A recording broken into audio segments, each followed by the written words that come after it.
Hi listeners, today we've got a very special guest. Her name is Kay Lenehan. Kay Lenehan is a sewing friend that I met through the Susan Cauchy Classic French Jacket Workshop earlier this year. And the reason we're speaking to her as well is because she lives in rural Australia and she's got tips and tricks on how to be able to keep sewing even though you don't live in a big city. Hi Kay. Hi Maria. A big sponsor shout out goes to Tatiana's School of Couture as she launches her online sewing School of Couture. Mention the daily series of our podcast when you hop over to Tatiana's website and book in for her online sewing courses. And today we also have Anne Wally talking to Kay as well. How are you, Anne? I'm really well, and it's just lovely to meet someone else who's done a classic French jacket, and I'm looking forward to hearing about your journey with that jacket. Kay lives in rural Australia. What part of rural Australia? In New South Wales or? New South Wales. We're 80 k's south of Bathurst and 100 k's north of Goulburn on the Abercrombie River, which is part of the Lachlan River system. Well, I think I've actually seen the Lachlan River. I remember that trip. It was a beautiful area. I met Kay at Susan Cauchy's the Classic French Jacket Workshop earlier this year. Yes.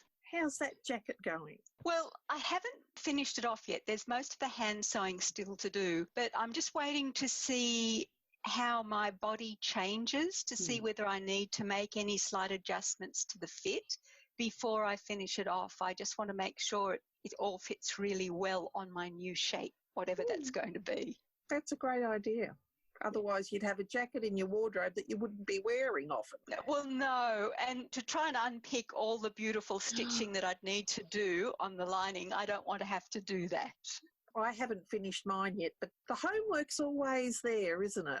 It is. Kay, when it came to getting prepared for the jacket class, because you don't live in a city, what sort of challenges did you have? Okay, well, I'd always wanted to go to the jacket class, but I'd always found that it was really hard to find a boucle that I really liked from Australian stores. I'd looked at Tessutis and a couple of others, and the boucles were always dark, and I wanted something with more colour and pizzazz. So when my daughter went to France, that was when she picked up that beautiful plum pink boucle that I got. That was just lovely. So then I had to go to the Susan's class. The next thing was finding the lining that I wanted. And then searching Australian online stores for the lining was really hard. I spent hours, days looking for something until I found something at the Adelaide store. And now I can't for the life of me remember the name of the Adelaide store now. Ferriers, that's it. Yep. Ferriers. They're a good classic stockist. They do good classic fabrics, yeah.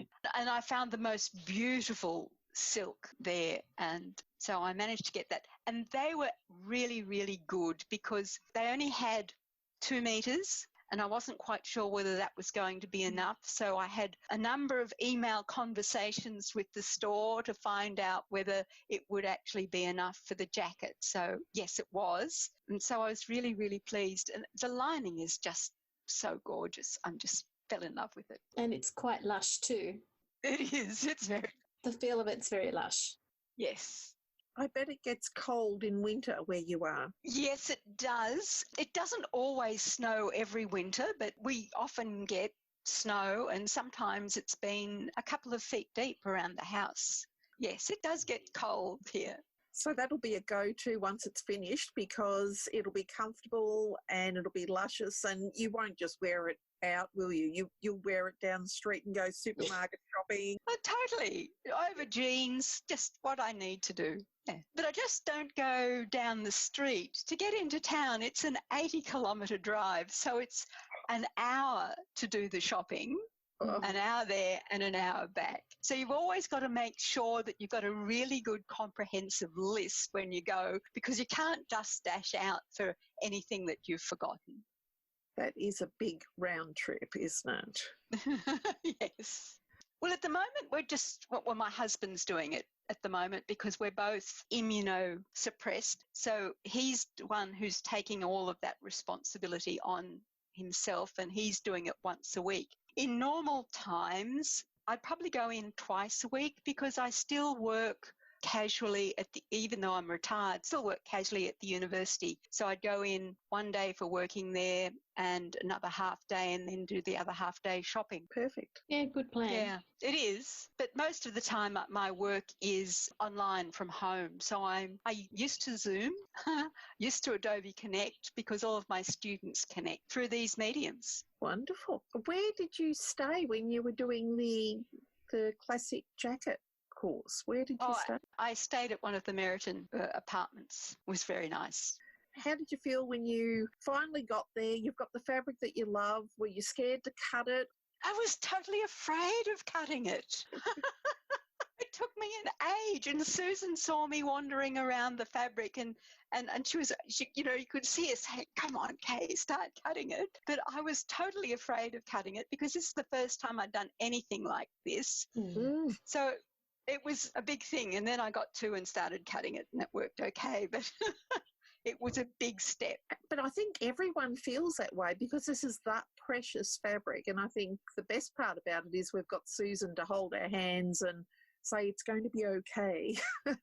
Yes, and she showed how to fix up mistakes when that happens, and she actually made a slight mistake and cut too much off the neckline, and she fixed it up, and so even she makes mistakes, so that's good to know. Wow. And she was really good with your trim as well because you had a really amazing ruffled trim, wasn't it? Yes, it was, and so she decided that to cut, sort of almost to fold down half the ruffle to make it not look so much. I've changed that. I've gone back to having the full ruffle. I like the full thing. A bit flamboyant I am. I'm not putting it right around the base. I'm just putting it down the sides and around the neck and then 2 pockets. And that's enough. Any more would have been too much. So you found your balance. I found my balance. Your ruffle balance. That's right. My ruffle balance, that's right. How many jackets have you finished this year, Maria, just to make us feel good? How many jackets? Yes, Maria, yes.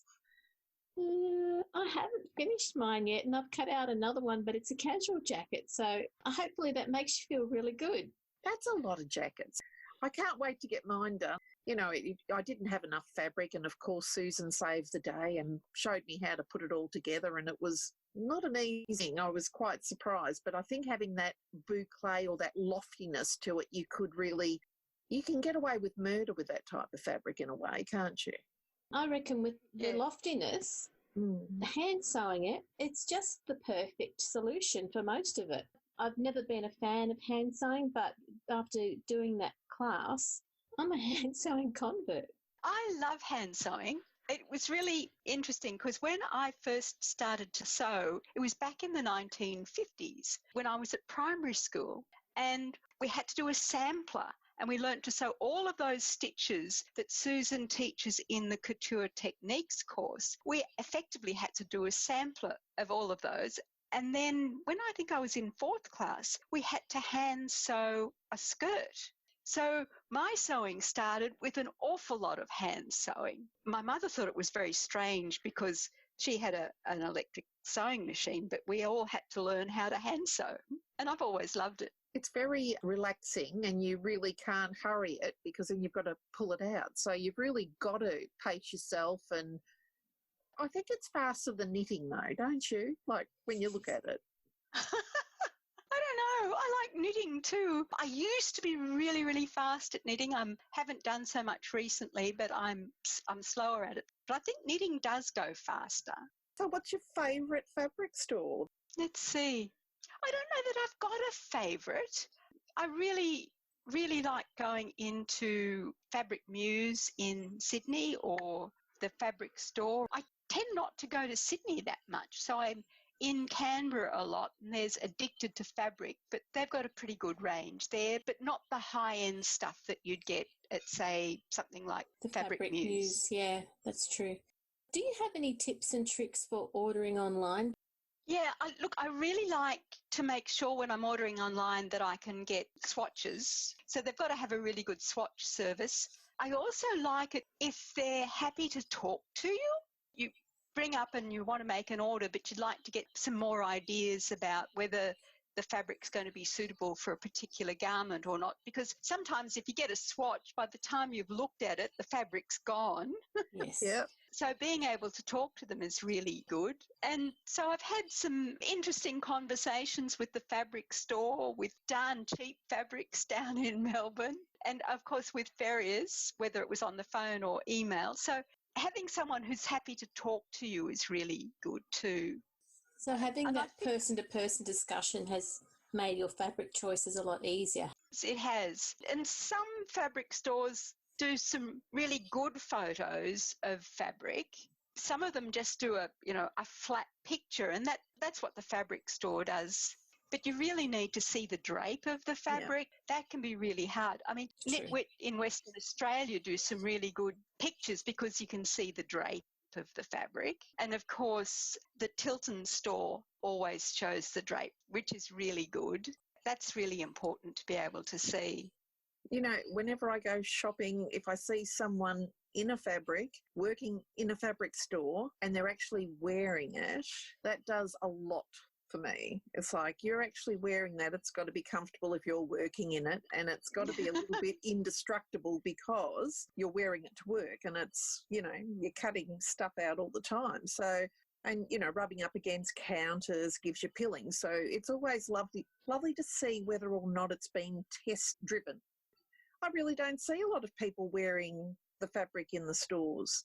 That's not something you see. No, and it's really interesting. I made a really cute little shirt out of pink cotton with some tiny little bees on it, and I wore that into Spotlight one day, and I bought the fabric from Spotlight and they recognised it, and they said it's really rare to see people wearing the fabric that they buy from the shops. So I wonder what the people do with the fabric that they do buy. I know I make it into clothes all the time, but I think a lot of people feel they have to go home with something to say that they've actually had a successful day, and they don't want to go home with nothing. But if it's the wrong thing, or it's not suitable, or they haven't got an idea what to do with it, I think it goes in the stash.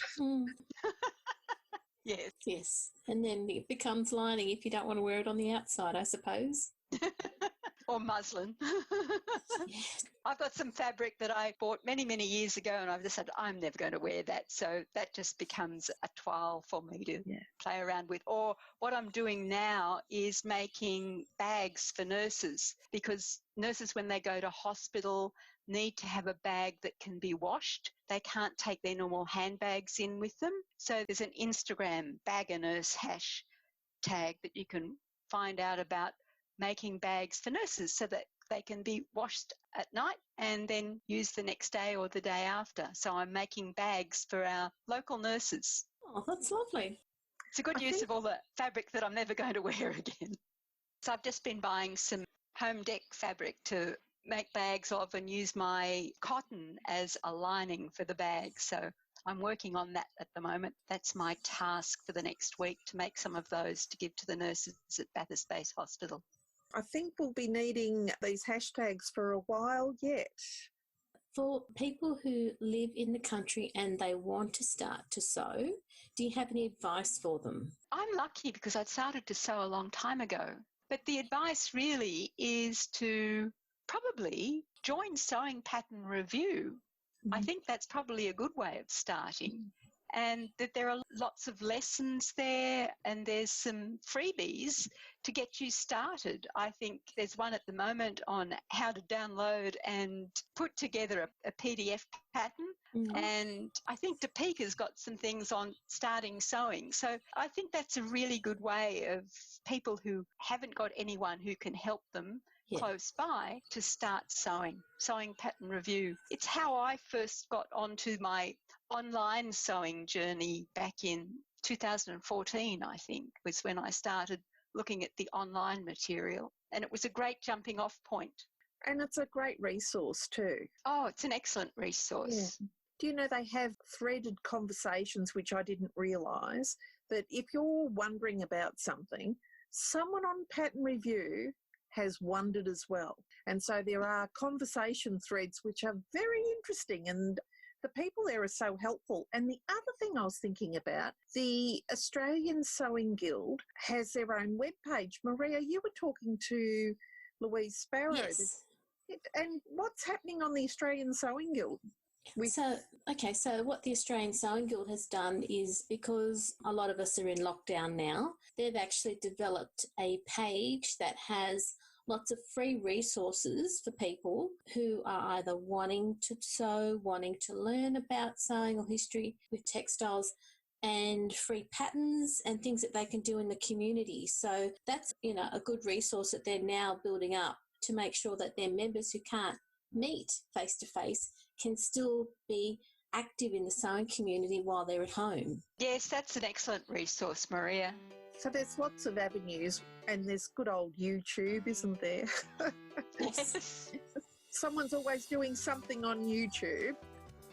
I'm so pleased that you were able to give us your time today on Sew Organised Style podcast, and I hope that you're able to do the sewing that you are doing for the community and also the sewing that you love to do for yourself. Thanks very much, Maria. It's been a lovely experience talking to you and Anne. I've really enjoyed it very much. And I hope you all stay well through the pandemic. This episode of Sew Organised Style podcast was produced by me, Maria Theoharis, and Anne Wally, the Pattern Whisperer. Sound by bensound.com. Sew Organised Style, spelt with an S, not a Z, is available on our website seworganisedstylepodcast.com with all the links to this podcast. Thank you again, Kay, for your time. You can also find our podcast on iTunes, Google, Stitcher, Spotify, iHeartRadio, Castbox, and Libsyn, our podcast platform. Subscribe to our podcast to catch up on all our earlier episodes and tell your friends to listen in. We look forward to joining you in your sewing room next time. Stay safe, listeners.